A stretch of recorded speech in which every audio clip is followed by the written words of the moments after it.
Hello again, fight fans. I'm Michael Montero for Boxing Monthly. You're watching the Neutral Corner for the week of June 11th.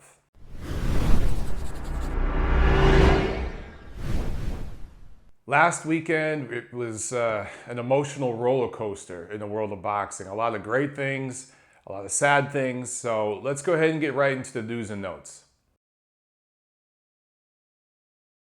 We had a true Fight of the Year candidate, probably a runaway for Fight of the Year, between Francisco Vargas and Orlando Salido Saturday night at StubHub Center. But that was in the shadow of the death of Muhammad Ali, something that transcended boxing, sports, all media, because I don't even think it's an argument that Ali is one of the most famous, most impactful people in American history, certainly in the last century, and really worldwide. Just one of the most known, impactful figures worldwide in the last century. And, people want to know my opinions on Ali, and I feel kind of awkward talking about it, to be honest, because I wasn't alive during the peak of his greatness in the ring or the peak of his geopolitical impact outside of it. I was really just a baby when Ali was wrapping up his pro career, which obviously went on too long, and that cost him years off his life. It affected his life greatly later on. But I'll try to do my best here. I think that when you look at Muhammad Ali, there are two separate entities. There's Ali the fighter, the man who did what he did inside the ropes in the sport of boxing. And then there's the man, which was an activist, an icon, really, an icon. So there's the fighter and the icon, right? And I try to separate the two. And I try to do that with every sports figure, by the way. But I think a lot of people look at Ali and they rate him as the best heavyweight of all time. Many in the boxing media do. And a lot of people rate him as the best fighter of all time, pound for pound. And there's even some people out there in the media that rate Ali as the best athlete of all time. I've talked to those people. And with Ali, obviously I wasn't alive. I mean, like I said, I was a baby with some of his pro fights, but I wasn't alive to see, live his great fights. But I've spent hours and hours and hours watching stuff on Ali, not just his fights, but his pro fights, but the amateur fights, documentaries, interviews, speeches he gave after his retirement, different types of work he did. I've read a lot on Ali, but more than anything, I've just listened to people talk about him, people that were alive, people that are over 50 that were actually there and along for the ride. And you guys know that, I work with several different boxing publications. Obviously, this series is for Boxing Monthly, but in the United States, I work with Undisputed Champion Network. And the co-founder, Damon Bingham, who recently passed away as well. It's kind of ironic. He grew up with Muhammad Ali. His father was Ali's personal photographer. So Damon just grew up around the guy. And he had a lot of stories about him. And there's other people in this sport that I've been fortunate enough to just, be one-on-one with them in their home or out having a beer or something. And I would just sit and listen to them talk about the guy. Good and bad. Because he was a flawed human being, as most men are. Hell, as all men are. What am I saying? So I think a lot of people that rate Ali as the best of all time, the best fighter or the best athlete of all time, especially those, it tends to be like the casual types, the mainstream media types, mainstream sports media, mainstream news media, Hollywood people. I think those people conflate Ali the fighter and Ali the icon. They blur those lines, and they tend to just see Ali as this bigger than life figure, this almost angelic figure that's beyond criticism. And for me, I try not to do that. And again, I wasn't there during all that, so I really have no place to speak on the impact he had because I wasn't alive then. all most of us can do now, if you're under 50 years old, all you can really do is read about it and learn about it, right? Ali the fighter. I don't rate him as the best heavyweight of all time. I rate him as number 2. I rate the best heavyweight of all time as Joe Louis. And I have many reasons for that. I could do an hour-long video about it.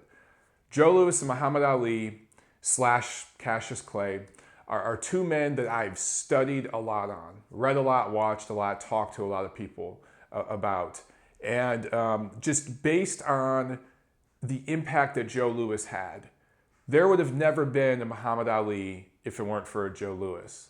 And I'm talking just in terms of boxing, let alone outside of boxing. But, you know, people talk about Ali losing years of his prime, so did Joe Louis. People talk about Ali being screwed over by the United States government. Joe Louis was screwed over by the government, even worse. People talk about the longevity of Ali. You know, Joe Louis had incredible longevity. The only, but there are some parallels between the two of them, but there are obviously stark differences. Ali fought in arguably the best heavyweight era in the 1970s. Some people say the 70s, there was a little, it was overrated in some ways because the fighters weren't as skilled then.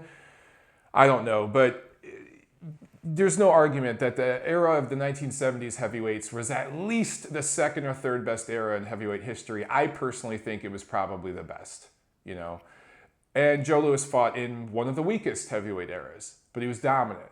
And he's still the record holder for title defenses, legitimate championship defenses before everything was scattered. And what Louis did against Schmeling in their rematch, I just think trumps what any other sports figure has done in any one sporting event in American history, in my opinion. But that's a whole nother separate debate. I rate Ali number 2 all time heavyweights. And I certainly won't argue with anyone that rates him number 1. I think, just here's the truth about Ali and his accomplishments in the ring. You can never take this away from him. The guy won the gold. The guy won the heavyweight championship of the world during one of the best, if not the best, eras in heavyweight history. Guy regained the championship more than once. Guy fought long past his best and was competitive and even won some fights that he was favored to lose against very, very good, if not great, heavyweights. So Muhammad Ali, one of the best fighters pound for pound ever, and the second best heavyweight ever, in my opinion. Now, Ali the man, look, a man of great impact and influence, a man who grew up in a different time. And it's hard for me to look back, given all my experiences, what I've gone through in a different era of American history, and try to relate to what Ali was going through, or anybody else. Again, if you're under 50 years old and you're trying to relate anything you've gone through in your life to Muhammad Ali, shut the fuck up, because you can't. And there are people that kind of latch on to Ali's politics and kind of try to use that, and they're trying to do that now in his death to promote their political agenda. Well, you're a piece of fucking shit if you're doing that. And there's many people doing that, and it's pretty disgusting. Ali, the man, the icon, the legend, look, a flawed individual, a man who did a lot of great things for many, many great people, but a man who also, look, he was against interracial relationships. Muhammad Ali would be against some of the relationships in my life, in my family. He would be against, he was against interfaith relationships. He had views about homosexuals that would make Manny Pacquiao blush. He hung out with racist people. He hung out with people that had, I won't say hung out with, had loose affiliations with people that had Malcolm X shot. So look, we could go back and forth with all this. I don't want to debate that. You don't judge a man based on the best of them or the worst of them. You judge a man based on the whole. And there is absolutely no argument that you would be hard-pressed to find more than a handful of people over the last century in the world who had a greater impact to more people globally than Muhammad Ali. In terms of boxing, there is no argument. he was the biggest global impact in the sport. And, I've talked about super fights, and I've talked about how Mayweather-Pacquiao was a major shitfest and a money grab, and how a lot of you young fight fans have never seen a super fight. You guys need to go and watch Ali Frazier. And I don't just mean go watch it on YouTube and watch the actual fight. I mean watch documentaries, read books about the fight, the geopolitical impact, the divide in this country at that time. I talked about a lot of the mainstream media types and the people in academia and Hollywood that love Ali because a lot of Ali's political opinions, they share that same political point of view, especially those who were in media during the counterculture revolution in the 60s and early 70s. Those people have this emotional relationship with Ali. If you look at Jim Lampley's emotional reaction, after the Vargas-Salido fight, HBO did a tribute to Ali, and then Roy Jones, Max Kellerman, and Jim Lampley had some words. And, I was there at the venue. I'll talk more about that in a minute. But Lampley had some words, and then he was starting to break down as the camera turned off and the lights went off. And man, he bawled for several minutes after that camera was off. And he took interviews with some of the media there by the ring, and Kellerman had walked away, Jones had walked away, and Lampley was still just sobbing. He was just in tears. And he talked about his background and what Ali meant to him. And there was an emotional reaction, an emotional connection between him and this man. And I've talked to so many people from that generation, people who now work in media, work in Hollywood, from that generation, when all that crazy shit was going down, and they just had an emotional connection. They can't talk about Ali without crying. And there are some people that really hated Ali because of some of the more controversial things he said, and they can't talk about Ali without yelling, So he just had this emotional grip on millions, if not billions, of people around the world, spanning decades. How many people can you say that about? How many boxers, how many athletes can you say that about? So, obviously the world loses a huge figure, and the sport of boxing loses a huge figure. And one last thing, I've talked about super fights. I've talked, I continue to shit on Floyd and Pacquiao. And, I've lost some followers and subscribers for all that. But look back at Mayweather-Pacquiao last year. Compare that to an Ali Frazier, to a Foreman Ali, to any of Ali's fights with Frazier, to his fights with when he won the title, right, against Sonny Liston, to any of those fights, and compare what it did for the sport of boxing. Decades have gone by, and we're still talking about those fights. Those fights didn't just build casual fans, they built lifelong boxing fans. They built fighters. How many fighters have come up trying to emulate Ali, trying to talk like him and have his personality? You can make the argument that Floyd tried to do that in some ways, right? And I just compare that to some of these guys fighting now and protecting the O. Fighting to not lose rather than fighting to inspire, and fighting for pride, fighting for something bigger than them. And say what you will about Ali and where you rank him all time, that man fought for something bigger than himself. Whether you agreed with what he was fighting for or not, you cannot deny he was fighting for something bigger than himself. And every one of his fights, it made boxing prosper. It made boxing expand. It expanded the sport's scope. How many fighters have come out of Africa after Muhammad Ali? How many fighters have come out of corners of the world that Ali fought in, like the Philippines? would Manny Pacquiao know what boxing is if it weren't for Muhammad Ali? Think about that. Think about that next time you want to call somebody TBE because they never lost. Last Friday here in Los Angeles at the Belasco Theater, it was another great LA Fight Club. Ronnie Rios in the main event scores a second round knockout. Remember, he took an L from Jason Velez last year. This is kind of him getting back on the comeback trail. He looked really, really good in this fight. Also on that, on Friday, Rances Barthelemy won a split decision over Mickey Bay in a lackluster fight. I didn't think that one would be very good. Barthelemy, he defended his IBF lightweight title. Strangely enough, though, he was dropped in the second round of that fight, but came back to win a close decision. Strangely enough, he vacated that title, and there's been no reason given from his camp yet, but there was a mandatory situation and perhaps a promotional thing behind the scenes where Heyman didn't want to work with that promoter, or maybe Barthelemy wants to move up in weight, or just has other plans. Either way, he wins that fight, but ends up dropping the title, so now the two top fighters in the IBF will fight for the vacant title. Saturday, the 4th, Arthur Beterbiev, I've heard it pronounced both ways. I'm not sure which is the right way. He scores a 4th round TKO over Ezequiel Maderna.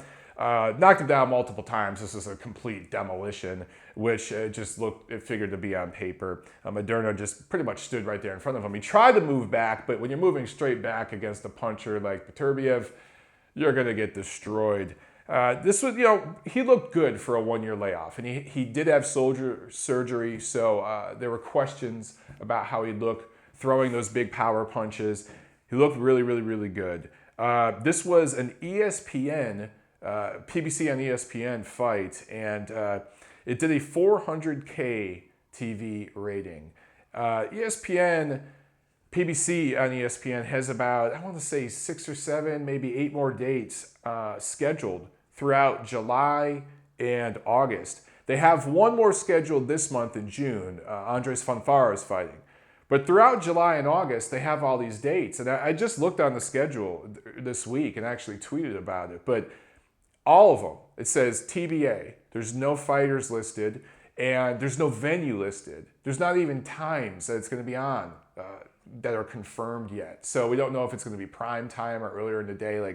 I don't know. But again, not trying to beat up on PBC, but guys, if you want PBC to succeed and you're a fan of Heyman and PBC and everything, you need to start tweeting these guys or commenting on their websites, on their YouTube page, and just let them know how you feel. That, look, you've got fights scheduled for the next month and a half on the biggest, most known sports network in the United States, and you have absolutely no fights listed yet.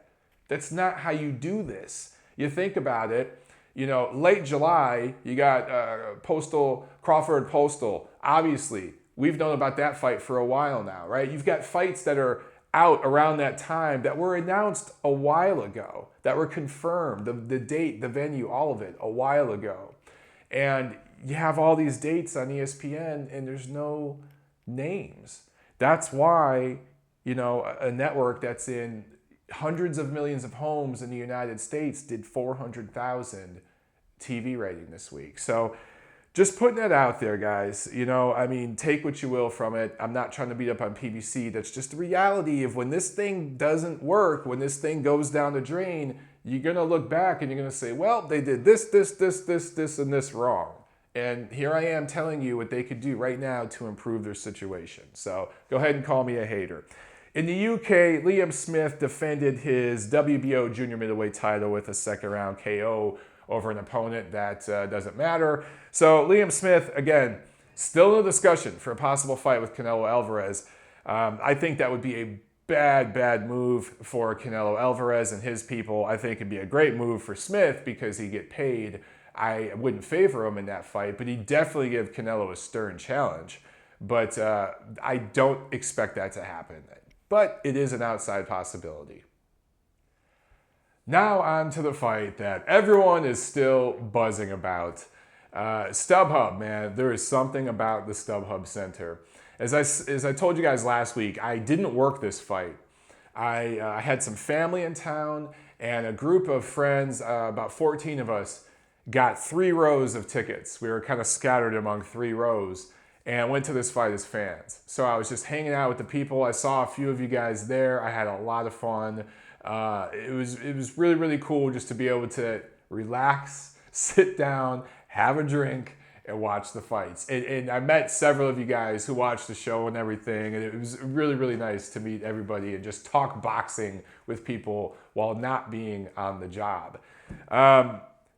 Fun undercard. There was a lot of fights there with up-and-coming prospects. Looked good. I won't get into all that, but one untelevised undercard fight that I think is pretty substantial. Gabriel Rosado won a unanimous decision in a 10-rounder over Antonio Gutierrez, a Mexican fighter. Rosado was dropped in the 4th round, and I thought this was a very, very close fight. And I felt that Rosado may have got, I'm not going to say a gift, but a little bit of a gift.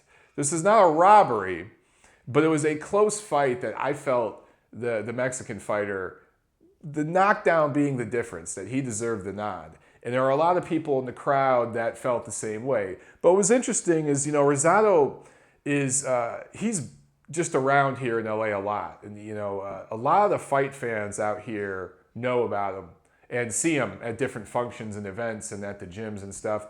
And even though he's a Philly guy, he had the crowd. There were a lot of people in the crowd cheering for him, even though it was a mostly Mexican-American crowd. And, Rosado's this Puerto Rican dude out of Philly. So that was pretty interesting. But when the scores were announced, everyone was kind of like, I don't know about this, But it was a close fight that could have went either way. On to the televised portion on HBO.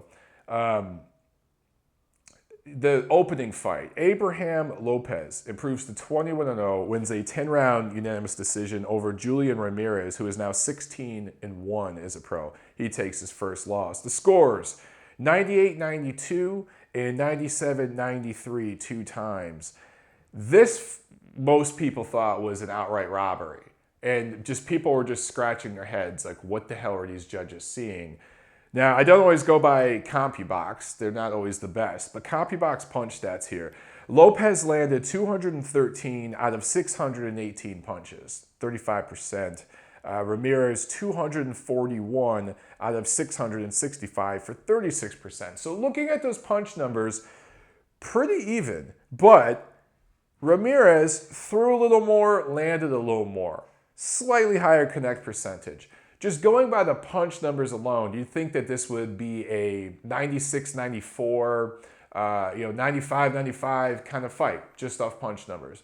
But being there at the venue and seeing the action live, it just appeared that Ramirez did the better work.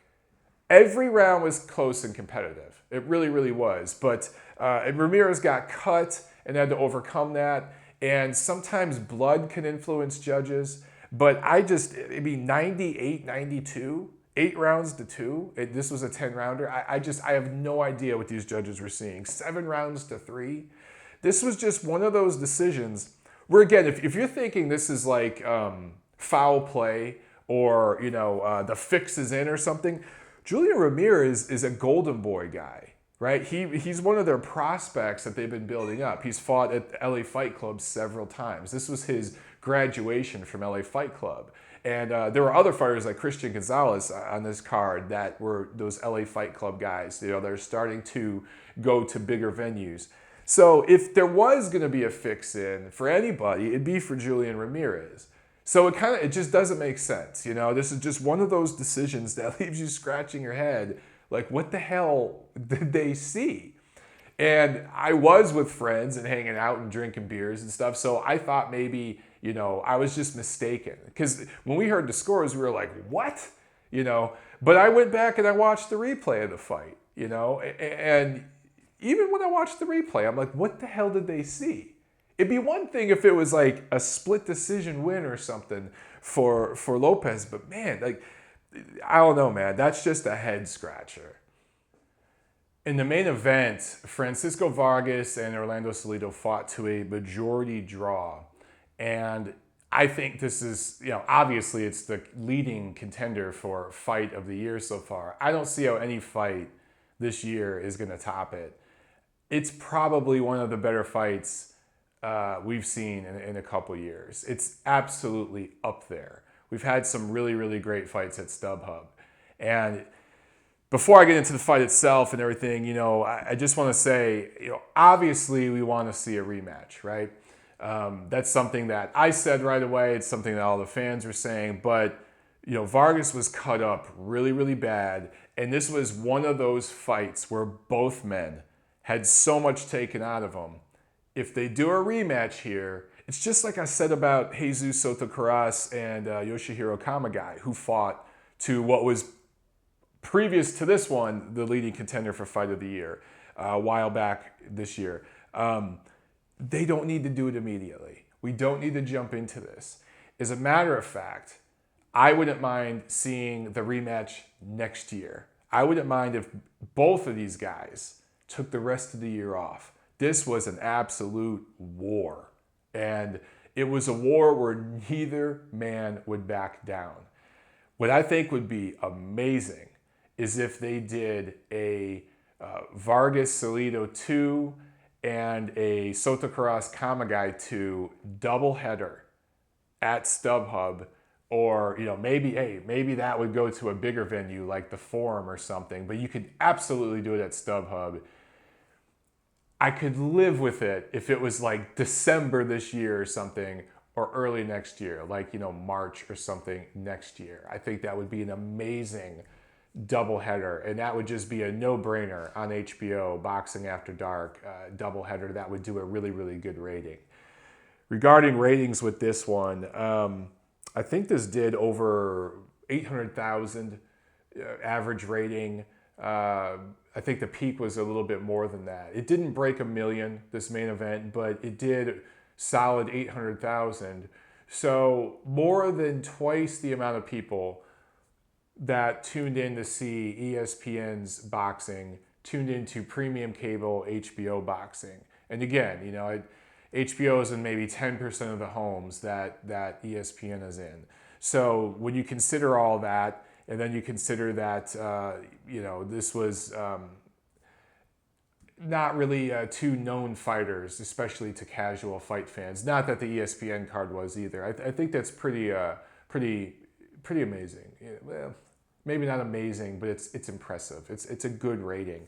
And more than that, I think this is one of those fights where people are going to be watching it throughout the year and talking about it. And when they eventually do a rematch, it's going to do a much larger rating, especially if they do a doubleheader, like I suggested. I think that would do a big rating. So the fight itself, watching it live, I think I scored at 115, 113 for Vargas. I thought Vargas throughout showed the better skill. He actually made adjustments in the ring through the middle rounds. He had to contend with cuts on his face and work with that. He had to really show different gears. He would try different tactics. Sometimes he'd stalk, sometimes he'd come backward, move side to side. He'd work off the ropes, he'd work in the center of the ring. Salido showed more craft. And what I mean by craft is just some old school veteran tactics to get by. Salido was buzzed multiple times in the fight and found ways to survive. He held when he had to. He spun Vargas around when he had to. He used his head a lot. He went low a lot. And that's just what Salido does. That's the kind of fighter he is. And you could say he's a dirty fighter. He is, you could argue, one of the dirtier fighters in the sport in that regard. But he does things in such a way to where it's just kind of a crafty move to give him a few seconds of time when he needs it and to slow his opponent down. And my thing is, if the ref ain't going to help you, and Raul Caiz Sr. wasn't helping Vargas in this situation, it is up to you as the fighter to not let the guy bully you. And Vargas, to his credit, showed how to do that. He got right back in Salido's ass, and he stood his ground. He never complained to the ref. He wasn't, and look, in that 12th and final round, I thought Salido went egregiously low. continuously. Even the guys on HBO, from what I hear, were talking about it. Correct me if I'm wrong on that, but I heard some people on Twitter say that, even the guys on HBO are talking about Salido going low. But Raul Caiz was just letting him fight, man. He saw a great fight of the year happening, and I think he just made up his mind that I'm just going to let these guys fight. And instead of Vargas backing down when that stuff happened, he marched forward, right? He probably had to ice his nuts for the next few days, but he stood his ground and kept going forward. And that should just serve as a lesson to fighters out there. When a guy's trying to bully you like that, don't let him bully you. You bully him right back. And I thought Vargas did a great job of that. Salido, Look, we saw him get dropped multiple times just last year in fights. And I get it. Styles make fights. We've seen him dropped in numerous fights just in the past few years, right? But in this fight, man, he just looked renewed. Just looked absolutely renewed and invigorated. And the crowd there at StubHub, which I thought, I expected, was more on Salido's side. It really seemed, especially early on, like the crowd, there was lots of chants of Salido and Siri. And there were chants for Vargas and Bandito. That's his nickname. But, as the fight went on, it got more to like 50-50. And in the last couple rounds, people were just fucking screaming. They were just like, holy shit, are you seeing this? Every time you thought Salido was hurt, he would make an adjustment and crack Vargas. And every time he thought Vargas was hurt, he'd make an adjustment and come back. Neither guy would wilt. And I was there with my cousins who, it was their first fight live. They've watched a million fights, but they live on the East Coast where they can't get to a lot of fights. A lot of the big fights now are out here on the West Coast and obviously Vegas.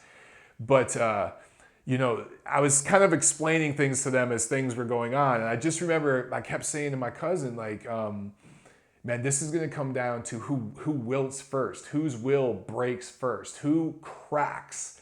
It's like you're chipping at granite. And finally, you get a big-ass chunk out. And then you can chip out the rest of it. And that's like what I was waiting for to happen. And all of us were. It didn't happen. Just neither guy would give, man. It was just a great fight. And for those of you who think this is just two mindless brawlers beating the shit out of each other, you don't know shit about boxing. There is skill and craft involved in a fight like this.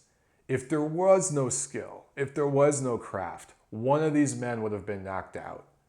The fact that neither man was even knocked down in a fight where I think they threw over 2,000 punches, they threw over 1,500 power punches. In that kind of a fight, neither man goes down. Both men finish on their feet. That takes skill and craft. So the notion that you have to run and never get punched to be an amazing fighter, that's bullshit. And, I'm not going to call this a super fight because it wasn't. But earlier on in this episode, I talked about promoting the sport, building fans, making people want to come back. Both my cousins that went to that fight want to go back to a fight. Had both those guys, had I taken them to see, the Lara Charlo card a couple weeks ago, would they want to go back for that? I don't know. They want to go back again for this. In fact, they'd probably even fly out to LA to see the rematch. So what does that tell you? We've got some Showtime versus HBO action this Saturday, and both cards are in New York. So let's start with the Showtime card up in Verona at the casino up there. Demetrius Andrade. It looks like Demetrius Andrade. That's what you want, but they pronounce it Demetrius Andrade. Is going up against Willie Nelson. This is a WBC junior middleweight eliminator. So the winner of this fight would be in line for Jermell Charlo, the lesser of the two Charlo brothers title. So whether that will happen, down the road or not, I don't know. But would Charlo vacate that title, or would he hang on to it? Who knows? But obviously in this fight, I like Andrade. I actually, of all the junior middleweight contenders right now, I like Andrade and J-Rock the best. And Andrade is arguably the guy with more upside and potential. When you look at his frame, he's just a big guy, very athletic, can fight southpaw and orthodox. And I think eventually he's absolutely going to be a middleweight, and he'll fill into middleweight very, very well. And should Gennady Golovkin continue to stay at middleweight over the next 2-3 years, I don't know if he will. It's questionable. But if he does and he stays there, then Andrade, of all the guys coming up right now that could really, really pose a substantial risk to Golovkin, I believe it's Andrade because of his mix of skill, his athleticism, his size, his height, his length. It would just be very, very interesting to see if he can continue to develop that.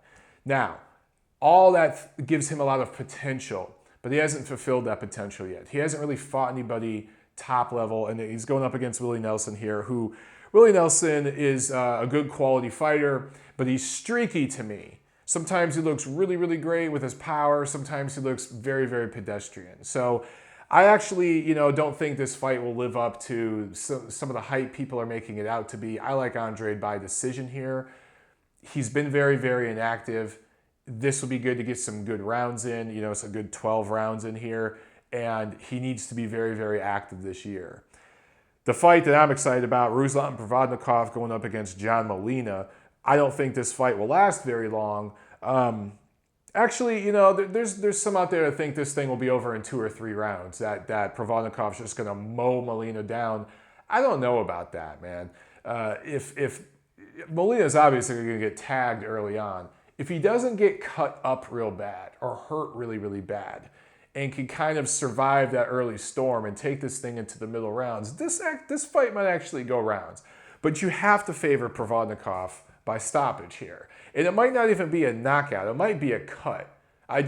Both guys are probably going to bleed, especially if this thing goes past 3 rounds. But it'll be a lot of fun while it lasts. Also on this card, the untelevised portion, Willie Monroe Jr. making his comeback from last year's beatdown to Golovkin. And Andrei Fedosov, the guy who won the Boxino heavyweight tournament a while back. He's getting in the ring. So it'll be interesting to see what they do. And then further down the state, that's upstate. You go a little further down to the city, Madison Square Garden in New York City. Vasyl Lomachenko going up against Roman Gonzalez for the WBO 130-pound title. For both guys, this is their first fight of the year. Gonzalez fought Orlando Salido twice last year, and those were 2 close competitive fights that some people feel he got a gift in those fights. One was a draw, one was a win for him. But they were 2 very good competitive fights. And Gonzalez is coming in at least with the confidence of having gone those rounds with Salido, who was just in the fight of the year. He comes into the ring here as the bigger guy against Vasyl Lomachenko. Gonzalez is listed at 5'8", 67-inch reach, 33 years old. He's more filled out, more of a grown man. Lomachenko's 5'7", 65-inch reach, 28 years old. Lomachenko's a southpaw, and I think that will give Gonzalez some problems. But I don't think that Loma has the power to stop Gonzalez. He's going to have to dominate rounds. Also, this is on Puerto Rican, the Puerto Rican Day Parade in New York. It's on the eve of that, right? It's right around it. So this is a Puerto Rican fighter. You're fighting at MSG. It's going to be a pro Puerto Rican house. So Lomachenko is going to have to really, really set the world on fire and really, really dominate rounds and dazzle to get the crowd on his side and to get the judges on his side. So Gonzalez, you have to favor Lomachenko because he's such a talent. And I think he's one of the most talented fighters in the sport right now. One of the best technicians, at least, in the sport right now. But Gonzalez is a very, very live dog. This is going to be a competitive, close fight.